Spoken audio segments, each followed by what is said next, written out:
अंबरनाथमध्ये काँग्रेसबरोबर युती केली तेव्हाही गोंधळ झाला, टीका झाली. तेव्हाही मुख्यमंत्र्यांना पुढे येऊन सांगावं लागलं ही युती आम्हाला मान्य नाही. तरीही बिनधास्तपणे, निर्लज्जपणे अमरनाथ बदलापूर लैंगिक अत्याचार प्रकरणातील एक संशयित आरोपी आपटे, ज्यांच्या विरुद्ध खूप मोठा रोष त्या भागामध्ये निर्माण झाला होता, ज्यांना अटक झाली होती आणि उघडपणे ते संघाचं काम करतात, तो त्यांचा प्रश्न आहे. त्यांना तुम्ही निर्दोषत्व सिद्ध न होता काय करता तर स्वीकृत सदस्य करता अंबरनाथ नगरपालिकेचं. एवढं धाडस यांच्यामध्ये येतं कुठून?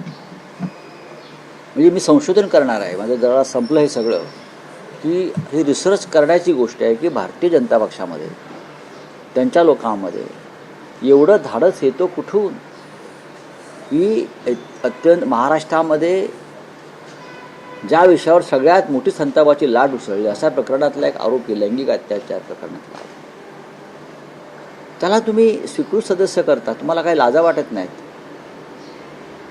ते असतील संघाचे कार्यकर्ते, त्यांनी केली असेल या निवडणुकीत भाजपला मदत, त्याबद्दल तुम्ही त्यांनाही बक्षिसे देता.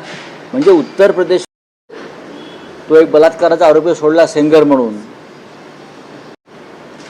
तिथे तो निर्लज्जपणा दिसला. तिथे तोच महाराष्ट्रात आहे. म्हणजे महाराष्ट्राचं काय तुम्ही करून ठेवलं, महाराष्ट्र कुठे देऊन ठेवला आहे हा प्रश्न, याचं उत्तर देवेंद्रजींनी द्यायला पाहिजे या महाराष्ट्राला. महाराष्ट्र मी कुठे नेऊन ठेवला आहे याचं उत्तर राज्याच्या मुख्यमंत्र्याने द्यायला पाहिजे. पण हे घडतं याचं कारण असं आहे की ते लोक आहेत भारतीय जनता पक्षाचे किंवा फडणवीस साहेबांचे, हे मोकाट सुटलेले आहेत. आम्ही काही केलं तरी आमचा बॉस वर्षा बंगल्यावर बसलाय आणि तो आम्हाला पाठीशी घालेल, हा जो आत्मविश्वास निर्माण झालेला आहे, त्यातून या गोष्टी घडत आहेत.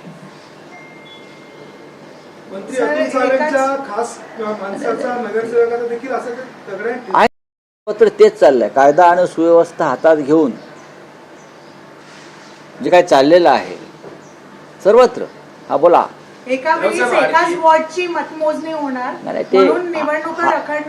तसं होणार नाही. ही टेक्निकल गोष्ट आहे. त्याच्यावरती आमचे या पक्षाचे किंवा अन्य पक्षाचे लोक निवडणूक आयोगाशी चर्चा करतायत. राऊसाहेब, मुख्यमंत्री देवेंद्र फडणवीस असं म्हणतात की उद्धव ठाकरेंनी विकासावर बोलून दाखवावं. मी त्यांना 1000, नंतर 2000 आणि आता 3000 असं बक्षीस जाहीर केलेलं. उद्धव ठाकरेंनी चॅलेंज केलेलं आहे की एक अशी निवडणूक देवेंद्र फडणवीसांनी दाखवावी ज्यात त्यांनी हिंदू मुस्लिम असा वाद लावलेला नाही, आणि त्याबद्दल मी त्यांना असं नसेल तर मी त्यांना 1 लाख रुपये इनाम. उद्धव साहेबांचे 1 लाख रुपये आणि माझे अधिक 5 लाख रुपये, बरं का. उद्धव साहेबांचे 1 लाख रुपये आणि अधिक माझे 5 लाख रुपये कधी घेऊन जाऊ शकतात ते.